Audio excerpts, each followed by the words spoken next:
تم یہاں کیا کر رہی ہو؟ سید شامر شاہ نے غصے سے دھاڑتے ہوئے ارحا سے پوچھا، جو رات کے اس پہر اس کے کمرے کے دروازے پر ساکت کھڑی تھی۔ بابا سائیں نے زبردستی اس کی شادی ارحا سے کر دی تھی، جو عمر میں اس سے 10 سال چھوٹی تھی۔ شامر نے اس شادی کے بعد سے آج تک کبھی سر اٹھا کر ارحا کو دیکھا تک نہ تھا۔ گھر کے تمام افراد ایک شادی کی تقریب میں شرکت کے لیے شہر سے باہر گئے ہوئے تھے۔ اچانک بجلی گل ہونے اور بادلوں کی گرج نے ارحا کے دل میں ایسا خوف پیدا کر دیا کہ وہ بے اختیار شامر کے کمرے کی طرف بھاگی چلی آئی۔ مجھے اکیلے بہت ڈر لگ رہا ہے، کیا میں آپ کے کمرے میں سو سکتی ہوں؟ وہ اپنی بڑی بڑی خوف زدہ آنکھوں سے اسے دیکھتے ہوئے بولی۔ اس سے پہلے کہ شامر کچھ کہتا، آسمان پر کڑکنے والی بجلی کی ہولناک آواز نے ارحا کو لرزا کر رکھ دیا۔ وہ ڈر کے مارے بے اختیار شامر کے سینے سے آ لگی اور شدت خوف سے آنکھیں مینچ لی۔ آپ جو بھی سزا دیں مجھے منظور ہے، مگر خدا را مجھے اس اندھیرے کمرے میں اکیلا مت چھوڑیں۔ وہ معصومیت سے اس کے سینے سے لگی لرزتی ہوئی آواز میں التجا کر رہی تھی۔ شامر جو اب تک اپنی انا کے حصار میں قید تھا، ارحا کی اس اچانک قربت سے اندر تک ہل گیا۔ اس کے جذبات میں ایک عجیب سی ہلچل مچ گئی تھی۔ وہ نہ چاہتے ہوئے بھی ایک عجیب سی کشمکش میں مبتلا اسے بازو سے پکڑ کر لاؤنج میں لے آیا، صوفے پر بٹھا دیا۔ شامر کا قد و قامت، اس کی شخصیت کی رعنائی اور چہرے پر چھائی ہوئی وہ ہمیشہ کی سنجیدگی اسے ایک پراسرار شخص بناتی تھی۔ کچھ ہی دیر گزرتی تھی کہ نائلہ بیگم آہستہ قدموں سے لاؤنج میں داخل ہوئی۔ انہوں نے ایک نظر اپنے بھتیجے پر ڈالی، مگر شامر نے حسب معمول کوئی خاص رد عمل نہیں دیا اور دوبارہ اپنے موبائل میں مگن ہو گیا۔ نائلہ بیگم خاموشی سے اس کے برابر آ کر بیٹھ گئیں۔ شامر بیٹا، مجھے تم سے ایک اہم بات کرنی ہے، کیا کچھ وقت مل سکتا ہے؟ شامر نے بغیر کسی تاخیر کے موبائل بند کیا اور ان کی طرف متوجہ ہوا۔ جی چچی، فرمائیں کیا بات ہے؟ نائلہ بیگم نے ایک گہرا سانس لیا اور لڑکھڑاتے لہجے میں بولی، تمہیں معلوم ہے کہ ہم سب شادی کے لیے لاہور جا رہے ہیں، لیکن ارحا کے امتحانات شروع ہو چکے ہیں، اس لیے وہ ہمارے ساتھ نہیں جا سکتی۔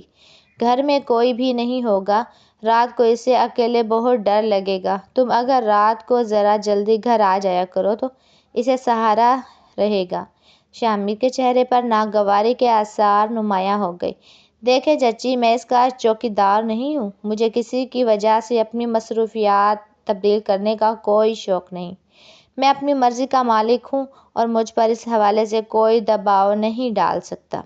اس کے تلخ الفاظ نے نائلہ بیگم کے دل کو چھلنی کر دیا۔ بیٹا، یہ چند دنوں کی بات ہے، انسانیت کے ناطے تھوڑی سی رعایت دے دو۔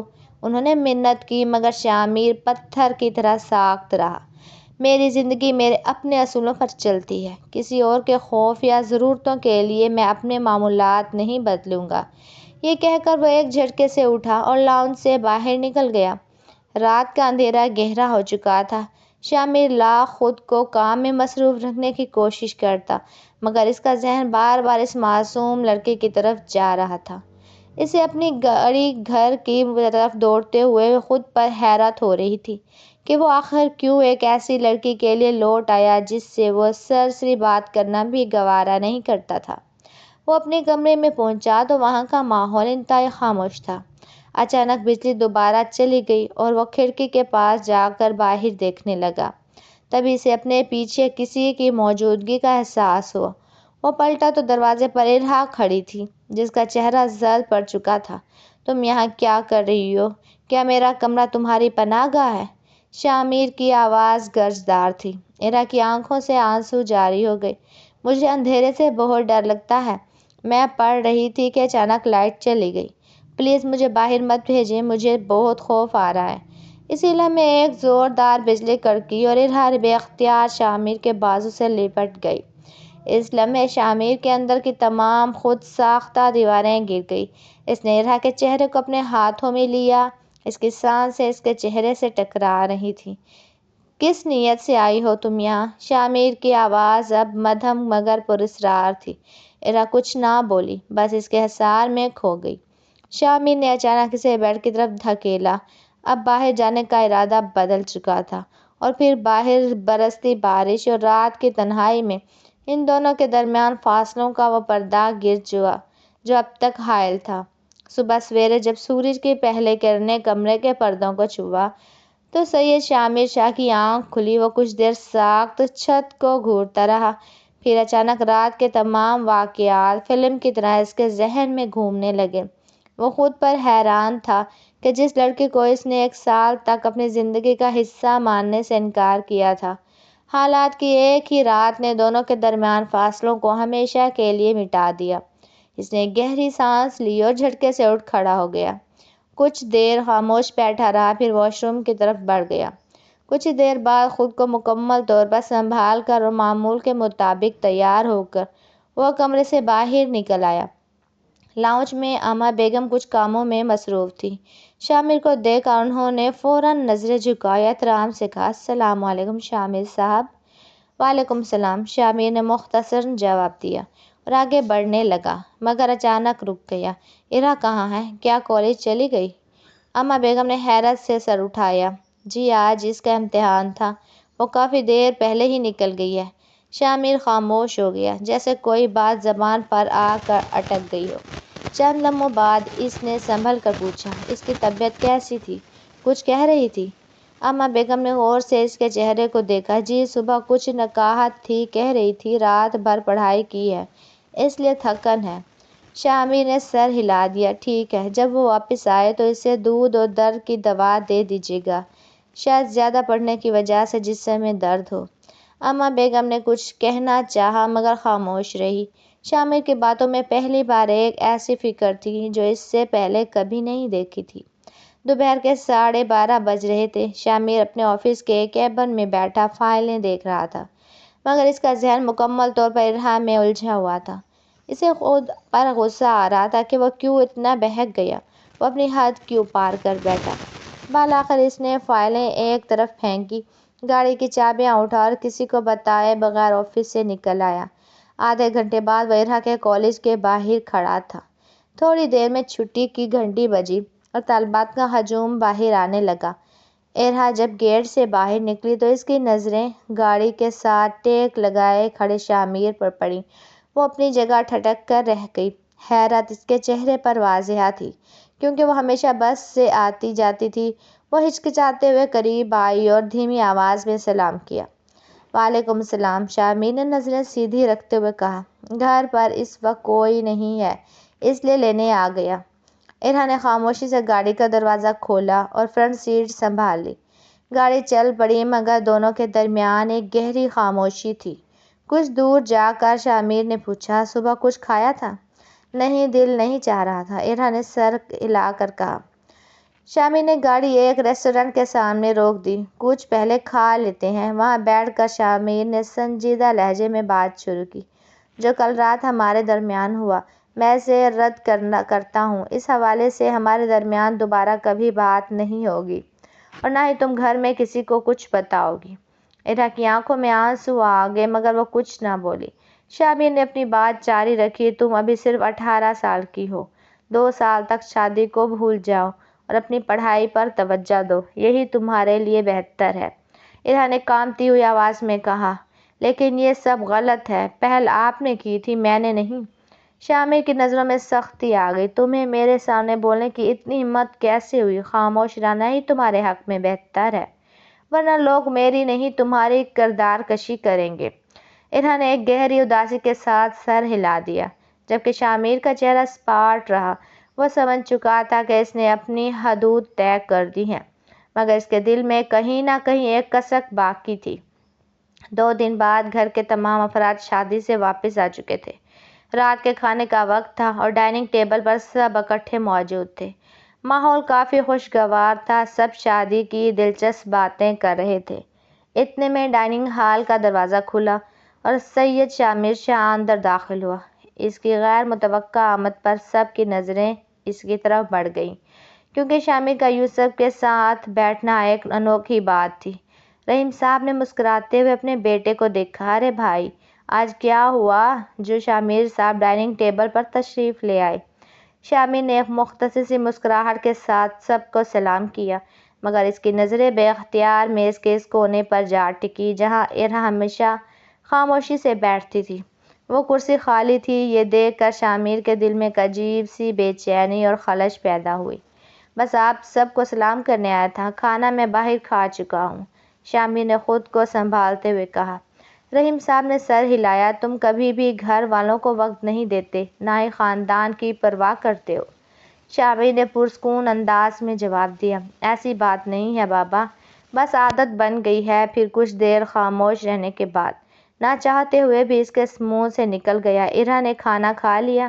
یہ سوال اتنا اچانک تھا کہ خود شامر کو بھی اپنے اوپر حیرت ہوئی۔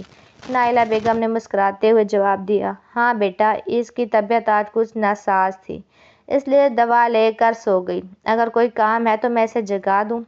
شامر نے فوراً نفی میں سر ہلایا۔ نہیں، بالکل نہیں، اسے آرام کرنے دیں، میں تو بس ایسے ہی پوچھ رہا تھا۔ نائلہ بیگم نے غور سے شامر کے چہرے کو دیکھا۔ انہیں اس کے لہجے میں پہلی بار بے پرواہی کے بجائے ایک عجیب سی تشویش نظر آ رہی تھی۔ کھانے کے بعد شامر تیزی سے اپنے کمرے کی طرف چلا گیا۔ اس کے جانے کے بعد سب ایک دوسرے کا چہرہ دیکھنے لگے۔ رحیم صاحب نے آہستہ سے پانی کا گلاس میز پر رکھا اور بولے، لگتا ہے ہمارے شامر میں کوئی بڑی تبدیلی آ رہی ہے۔ ایک ہفتہ گزر چکا تھا۔ ان 7 دنوں میں شامر نے ارا کو بہت کم دیکھا۔ وہ صبح کالج نکل جاتی، شام کو اپنے کمرے میں محدود رہتی۔ یہ فاصلہ اب شامر کو غیر معمولی لگنے لگا۔ ایک رات 10 بجے کے قریب وہ ٹہلتے ہوئے ارا کے کمرے کے باہر رکا، ہلکی سی دستک دی، آ جائیں، دروازہ کھلا ہے۔ اندر سے ارا کی دبی دبی آواز آئی۔ شامر اندر داخل ہوا۔ ارا اپنی میز پر کتابوں میں مصروف تھی۔ اسے دیکھ کر وہ فوراً کھڑی ہو گئی۔ اس کے چہرے پر گھبراہٹ واضح تھی۔ کیسی ہو؟ طبیعت اب بہتر ہے؟ شامر نے پہلی بار اس کے کمرے کا جائزہ لیتے ہوئے پوچھا۔ جی الحمدللہ، اب میری طبیعت ٹھیک ہے، ارا نے مختصر جواب دیا۔ شامر کے دل میں خواہش تھی کہ وہ اسے بتائے کہ وہ اسے دیکھنے آیا تھا، مگر وہ اپنی انا کی وجہ سے خاموش رہا۔ اصل میں چائے پینے کا دل کر رہا تھا، اگر تم بنا دو تو۔ ارا فوراً راضی ہو گئی۔ جی میں ابھی بنا کر لاتی ہوں، میرے کمرے میں لے آنا۔ یہ کہہ کر شامر پلٹ گیا۔ جاتے جاتے اس نے پوچھا، امتحان کیسے جا رہے ہیں؟ بہت اچھے، ارا نے مسکرا کر کہا۔ جب شامر باہر نکلا تو اسے شدت سے احساس ہوا کہ انسان کے تلخ الفاظ تو وقت کے ساتھ مٹ سکتے ہیں، مگر کسی کے دل میں پیدا کردہ خوف کو ختم کرنے میں بہت وقت لگتا ہے۔ ارا کے جھٹکے ہوئے لہجے نے شامر کو یہ سوچنے پر مجبور کر دیا کہ اس نے اپنے ہی رشتے کے ساتھ کیا کیا۔ وقت گزرتا گیا اور 1.5 مہینہ بیت چکا تھا۔ ان دنوں ارا کی طبیعت مسلسل بوجھل رہنے لگی تھی۔ کبھی اچانک چکر آ جاتے، کبھی شدید کمزوری محسوس ہوتی، کبھی کھانے سے دل اچاٹ ہو جاتا۔ نائلہ بیگم نے کئی دنوں سے یہ سب کچھ دیکھ رہی تھی۔ پہلے انہوں نے سمجھا کہ امتحانات کی تھکن ہے، مگر جب یہ کیفیت بڑھ رہی تھی تو وہ اسے ایکلٹ ڈاکٹر کے پاس لے گئیں۔ ڈاکٹر یہ تجربہ کار اور بڑی عمر کی خاتون تھی۔ انہوں نے معائنے کے بعد ارا کو مبارکباد دی کہ وہ ماں بننے والی ہے۔ یہ سننا تھا کہ نائلہ بیگم کے قدموں تلے سے زمین نکل گئی۔ دوسری طرف ارا کی آنکھوں سے آنسو جاری تھے۔ اسے یقین ہی نہیں آ رہا تھا کہ اس کی زندگی میں اتنا بڑا موڑ آ چکا ہے۔ دونوں خاموشی سے گھر واپس آ گئیں۔ گھر پہنچتے ہی نائلہ بیگم نے کانپتے ہاتھوں سے شامر کو فون کیا۔ شامر، فوراً گھر آ جاؤ، مجھے تم سے بہت ضروری بات کرنی ہے۔ آدھے گھنٹے بعد شامر گھر پہنچا تو ماحول میں ایک پراسرار سی خاموشی تھی۔ نائلہ بیگم نے اس کے سامنے بیٹھ کر سیدھا سوال کیا، شامر، مجھے سچ چاہیے، کیا تم دونوں کے درمیان ازدواجی تعلق قائم ہوا؟ شامر کچھ لمحے خاموش رہا، پھر اپنی نظریں جھکا کر پرسکون لہجے میں بولا، جی چچی، جب سب لوگ شادی میں گئے ہوئے تھے تب ہم ایک دوسرے کے قریب تھے۔ نائلہ بیگم کی آنکھوں میں آنسو آ گئے۔ تمہیں احساس ہے تم کیا کر رہے ہو؟ ارا حاملہ ہے، اگر لوگوں نے سوال کیے تو میری بیٹی کے کردار پر انگلیاں اٹھیں گی۔ شامر ایک لمحے کے لیے آنکھیں بند کی، پھر مضبوط لہجے میں کہا، جب تک میں زندہ ہوں کوئی اس کے کردار پر انگلی نہیں اٹھا سکتا۔ جو ذمہ داری میری ہے اسے میں سب کے سامنے قبول کروں گا۔ نائلہ بیگم کی حالت خراب تھی۔ شامر نے بات جاری رکھی، میں پہلے غلطیاں کر چکا ہوں، مگر اب مزید نہیں ہونے دوں گا۔ آج ہی سب کے سامنے اعلان ہوگا کہ ارحا کی باقاعدہ رخصتی کی تیاری کی جائے۔ کسی کو اس پر بات کرنے کا حق نہیں۔ شامر جو اب تک اپنی انا کا شکار تھا، اب ایک فیصلے کی کیفیت میں تھا۔ وہ فوراً ارحا کے کمرے کی طرف بڑھا۔ ارحا بستر پر گری ہوئی رو رہی تھی۔ دروازہ کھلنے کی آواز پر بھی اس نے سر نہیں اٹھایا۔ شامر اس کے قریب آیا، نرم لہجے میں بولا، اتنا کیوں رو رہی ہو؟ کیا میں مر گیا ہوں؟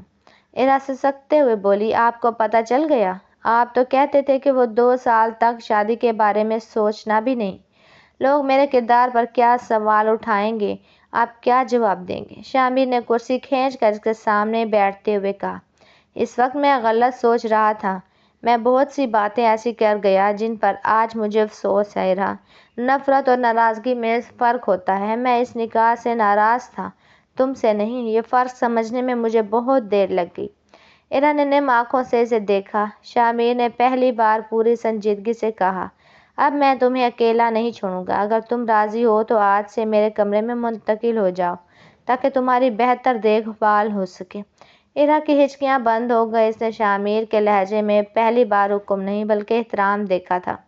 اس نے خاموشی سے سر ہلا دیا اور یوں وہ دونوں ایک مشترکہ ذمہ داری کے ساتھ ایک نئے سفر پر گامزن ہو گئے۔ 3 ماہ گزر چکے تھے۔ ارحا اس وقت کلینک کے ویٹنگ ایریا میں بیٹھی اپنی باری کا انتظار کر رہی تھی۔ اس دوران بہت کچھ بدل چکا تھا۔ جب خاندان والوں کو اس خبر کا علم ہوا تو ابتدائی طور پر ہر طرف سوال اور تنقید کا طوفان کھڑا ہو گیا۔ رحیم صاحب نے بھی شامر سے سخت لہجے میں جواب طلب کیا، مگر شامر پہلی بار ایک دیوار کی طرح اپنے فیصلے پر قائم رہا۔ اس نے صاف الفاظ میں کہہ دیا تھا، ارحا میری بیوی ہے، جو بھی سوال کرنا ہے مجھ سے کریں، کوئی اس پر انگلی نہیں اٹھائے گا۔ اس کے مضبوط رویے نے سب کو خاموش کر دیا۔ ارحا انہی خیالات میں گم تھی کہ سامنے سے شامر کو تیزی سے آتے دیکھا۔ اسے دیکھتے ہی ارحا کے چہرے پر ایک سکون مسکراہٹ آ گئی۔ شامر قریب آیا، اس کا ہاتھ تھاما، نرمی سے بولا، کیا بات ہے، ابھی تک نمبر نہیں آیا؟ ارحا نے اس بات میں سر ہلایا۔ شامر نے اسے آرام سے بٹھایا، خود اس کے ساتھ بیٹھ گیا۔ آج ڈاکٹر کو سب کچھ بتانا ہے، کوئی بھی چیز چھپانی نہیں ہے۔ ارحا نے شرماتے ہوئے کہا، آپ ساتھ ہیں نا تو مجھے کسی بات کا ڈر نہیں۔ آپ ہی بات کر لیجیے گا۔ مجھے ڈاکٹر سے اپنی طبیعت کے بارے میں بات کرتے ہوئے اب بھی جھجک ہوتی ہے۔ شامر نے اطمینان سے جواب دیا، ضرور، میں ہوں نا، ہم دونوں مل کر ہر مرحلہ طے کریں گے۔ کچھ لمحوں کی خاموشی کے بعد ارحا نے ہمت جمع کی اور دبی آواز میں پوچھا، ایک بات پوچھوں؟ کیا اب آپ مجھ سے محبت کرتے ہیں؟ شامر نے حیرت سے اس کی طرف دیکھا، پھر اس کے چہرے پر ایک دلکش مسکراہٹ بکھر گئی۔ یہ سوال آج کیوں؟ ارحا نے نظریں جھکا لیں، بس یوں ہی۔ میں نے کہانیوں میں سنا ہے کہ جب شوہر اپنی بیوی کی اتنی فکر کرنے لگے تو لوگ کہتے ہیں وہ محبت کرتا ہے۔ شامر نے نرمی سے اس کے ہاتھ پر اپنا ہاتھ رکھا، جذباتی لہجے میں بولا، محبت صرف الفاظ کا نام نہیں ہوتا ارحا، یہ تو ذمہ داری نبھانے، احترام دینے اور کسی کے خوف کو اپنا خوف سمجھنے جنم لیتی ہے۔ شروع میں اپنی انا کی وجہ سے اس رشتے کو قبول نہیں کر سکا تھا، جس کے لیے مجھے آج بھی افسوس ہے، لیکن ان چند مہینوں میں میں نے تمہیں جانا، تمہارا صبر اور تمہاری سچائی دیکھی، اور اب میں یہ سمجھ چکا ہوں کہ گھر صرف دیواروں سے نہیں بلکہ دلوں کے جڑنے سے بنتا ہے۔ اس کی آنکھوں میں نمی تھی۔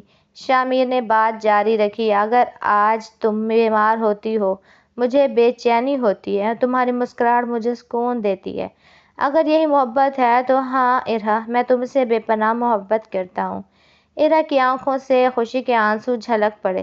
اسی لمحے نرس نے دروازہ کھول کر آواز دی، ارحا، ڈاکٹر صاحبہ بلا رہی ہیں۔ شامر اٹھا، اس کی طرف اپنا ہاتھ بڑھایا اور کہا، چلو، ہماری نئی زندگی اور ہمارے آنے والا کل ہمارا انتظار کر رہا ہے۔ ارحا نے اعتماد سے اس کا ہاتھ تھام لیا۔ دونوں ایک ساتھ ڈاکٹر کے کمرے کی طرف بڑھ گئے۔ زندگی نے انہیں یہ سبق دیا تھا کہ رشتے صرف نکاح کے بندھن سے نہیں بلکہ اعتماد، احترام اور سچی ہمدردی سے مضبوط ہوتے ہیں۔ جو انسان اپنی غلطی تسلیم کر کے اسے درست کرنے کی ہمت رکھتا ہے، وہی حقیقت میں محبت کے مفہوم کو سمجھ لیتا ہے۔ یہ ادھورا احساس اب مکمل اور خوبصورت احساس میں تبدیل ہے۔